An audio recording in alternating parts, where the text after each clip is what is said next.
যশোর খুলনা সিরিজের প্রথম পর্বে আপনারা দেখেছেন সিলেট থেকে ঢাকা হয়ে ট্রেনে আমাদের বেনাপোলে পৌঁছানোর যাত্রা আর সেখান থেকে শার্শা উপজেলা সদরে যাওয়ার গল্প। আজ সেই ভ্রমণেরই দ্বিতীয় পর্ব। 29 মার্চ 2026 বিকেলবেলা শার্শা উপজেলা সদর থেকে মাত্র 10 কিলোমিটার পথ পাড়ি দিয়ে আমরা রওনা দিয়েছিলাম বেনাপোলের মূল বর্ডারের উদ্দেশ্যে। ইচ্ছে ছিল বেনাপোল এবং পেট্রাপোল নমেসল্যান্ডের ভারত বাংলাদেশের সেই বিশেষ প্যারেড দেখার, তবে সময়ের কারণে সেটি হয়ে ওঠেনি। তবে ফিরে আসেনি খালি হাতে। ঘুরে দেখেছি বেনাপোল প্যাসেঞ্জার টার্মিনাল, ল্যান্ডপোর্ট এবং দুই দেশের গাড়ির আসা যাওয়ার ব্যস্ততা। চলুন আজকের পর্বে সেই অভিজ্ঞতাই আপনাদের সঙ্গে শেয়ার করি।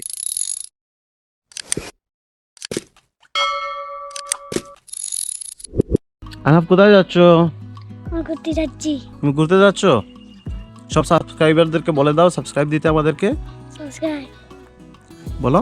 সাবস্ক্রাইব হ্যালো ভিউয়ার্স, আসসালামু আলাইকুম। Welcome to our channel wonder and fest. Jessore Khulna সিরিজের দ্বিতীয় পর্বে আপনাদের সবাইকে স্বাগত জানাচ্ছি। এখনো পর্যন্ত যারা আমাদের ইউটিউব চ্যানেলে সাবস্ক্রাইব এবং ফেসবুকে ফলো দেন নাই, এখনই দিয়ে দেন। আর আজকের এই ভ্রমণ ব্লগটি সম্পূর্ণ দেখার অনুরোধ রইল, আশা করি আপনাদের ভালো লাগবে। দর্শক, এই সিরিজের প্রথম পর্বে আমরা দেখেছিলাম সিলেট থেকে ঢাকা হয়ে ট্রেনে বেনাপোলে কিভাবে পৌঁছেছিলাম। প্রথম পর্বটি যারা দেখেননি, দেখার অনুরোধ রইল। 29 মার্চ শনিবার বিকেলবেলা আমি আহনাফ এবং আহনাফের মামা বিপ্লবকে সাথে নিয়ে তিনজন মোটরসাইকেলে বেরিয়ে পড়লাম শার্শা উপজেলা সদর থেকে। আমাদের গন্তব্য বেনাপোলের মূল বর্ডার। শার্শা উপজেলা থেকে বেনাপোল মূল বর্ডারের দূরত্ব প্রায় 10 কিলোমিটার।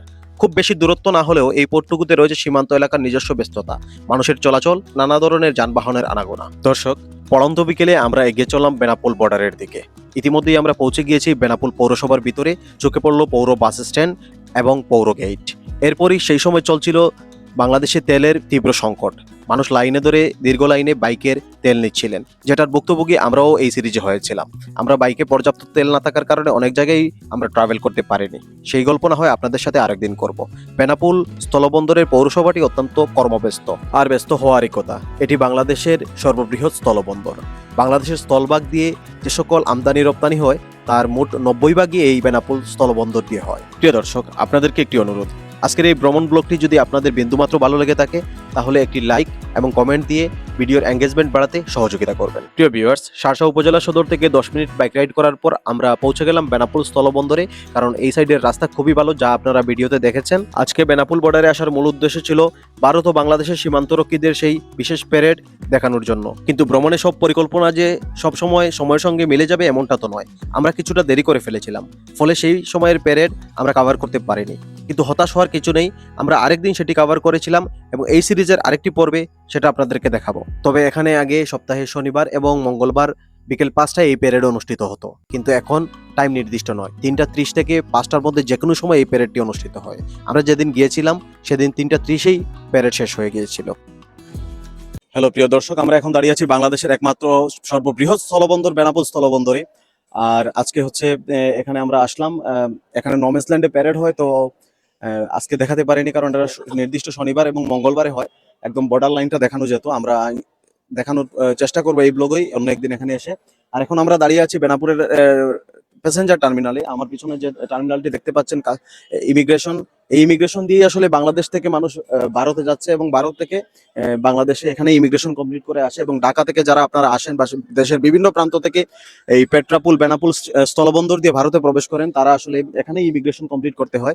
আর আমি আসলে সব জায়গার ভিডিও করতে পারছি না, কারণ আপনারা অনেকেই জানেন যে বর্ডার লাইন এবং ইমিগ্রেশনের ভিডিও অনেক জায়গায় রেস্ট্রিকশন রয়েছে, যার কারণে আমি ট্রাই করেছিলাম কিন্তু অনেক জায়গার ভিডিও আমি নিতে পারিনি। তো যতটুকু সম্ভব বেনাপোলটাকে এই ব্লগে আপনাদেরকে ঘুরে দেখানোর চেষ্টা করব।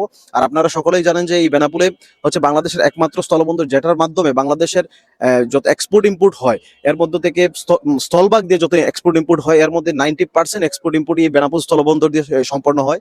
এখান থেকে গাড়ি থেকে শুরু করে ভারত থেকে বিভিন্ন ধরনের পণ্য এখান দিয়েই 90% আসে। আর বাংলাদেশের অন্যান্য বুমরা, হিলি বা সুতারকান্দি সহ তামাবিল, ডাউকি বর্ডার রয়েছে, এইসব দিয়ে অল্প অল্প আসলেও এটাই হচ্ছে মূল হাব আসলে বাংলাদেশে এই প্রোডাক্টগুলি এক্সপোর্ট ইম্পোর্ট হওয়ার পেছনে। বাংলাদেশ থেকেও এই দিক দিয়েই আসলে সর্ববৃহৎ এক্সপোর্ট ইম্পোর্ট হয়। আর বেনাপোল বলতে গেলে একদম এই পৌরসভা এবং এটাকে শহরই বলা চলে। অত্যন্ত উন্নত সকল ধরনের সুযোগ সুবিধা এখানে রয়েছে।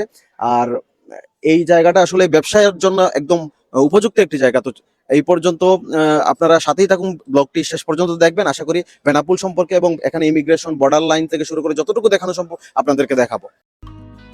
দর্শক, বেনাপোল বর্ডারের প্যাসেঞ্জার টার্মিনাল থেকে আমরা রওনা দিলাম ল্যান্ডপোর্টের দিকে, যেখান দিয়ে ভারত এবং বাংলাদেশের পণ্যবাহী গাড়িগুলো যাতায়াত করে। প্রিয় দর্শক, আমরা দাঁড়িয়ে আছি ইন্ডিয়া বাংলাদেশ বর্ডারের একদম ল্যান্ডপোর্টে, যেখান দিয়ে আসলে গাড়িগুলো আদান প্রদান করা হয়। এখানে চেক ইন এবং যে ফর্মালিটিস আছে সেরে ইন্ডিয়ান গাড়িগুলো এদিক দিয়েই বাংলাদেশে প্রবেশ করে। এবং দেখতে পাচ্ছি এখানে অনেকগুলো ইন্ডিয়ান ট্রাক এবং কাভার্ড ভ্যান রয়েছে, যেখানে বাংলাদেশে মাল খালাস করে ইন্ডিয়ার ভিতরে প্রবেশ করছে, মাল আনলোড করে বাংলাদেশের কাস্টমসে। এবং দীর্ঘ লাইন রয়েছে এই ইন্ডিয়ান গাড়িগুলোর। আর আমার সাথে আছে আমার ছোটো ভাই মেহেদি হাসান বিপ্লব, এই যশোরেরই লোকাল বয়, আর আমার ছেলে আহনাফ। আর এখন বিকেলবেলা, একদম পড়ন্ত বিকেলে আমরা আছি বেনাপুল ল্যান্ডপোর্টে। আর আপনার ওই দূরে যেটা দেখতে পাচ্ছেন, এটা হচ্ছে ইন্ডিয়ান ইমিগ্রেশন কাউন্টার। এখানেই আসলে বাংলাদেশ থেকে যারা ইন্ডিয়াতে প্রবেশ করে ওই জায়গাতেই হচ্ছে ইমিগ্রেশনটা কমপ্লিট করে, এবং ইন্ডিয়া থেকে যারা বাংলাদেশে আসে ইন্ডিয়া সাইডের ইমিগ্রেশনটা ওই সাইড থেকেই কমপ্লিট করা হয়। আর এই দেখতে পাচ্ছেন, এটা হচ্ছে পণ্য যাতায়াতের জন্য এই গেটটা।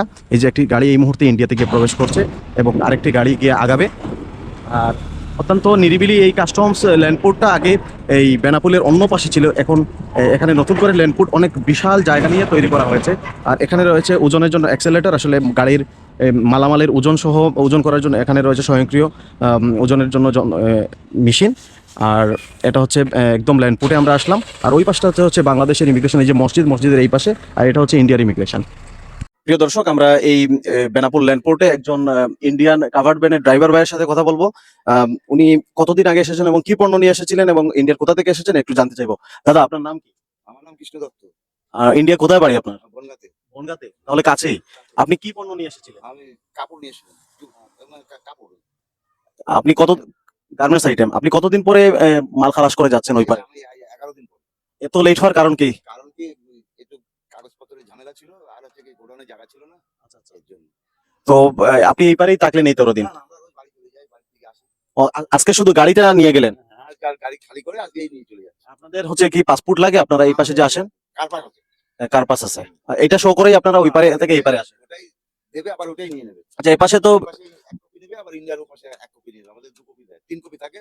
এক কপি কাস্টমে জমা থাকে, আর 2 কপি বাংলা কাস্টমে, 1 কপি ইন্ডিয়ান কাস্টমে আর 1 কপি। আচ্ছা, ধন্যবাদ দাদা আপনাকে।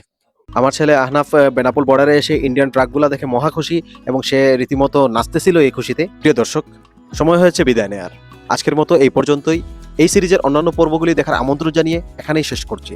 সবাই ভালো থাকবেন, সুস্থ থাকবেন। আসসালামু আলাইকুম।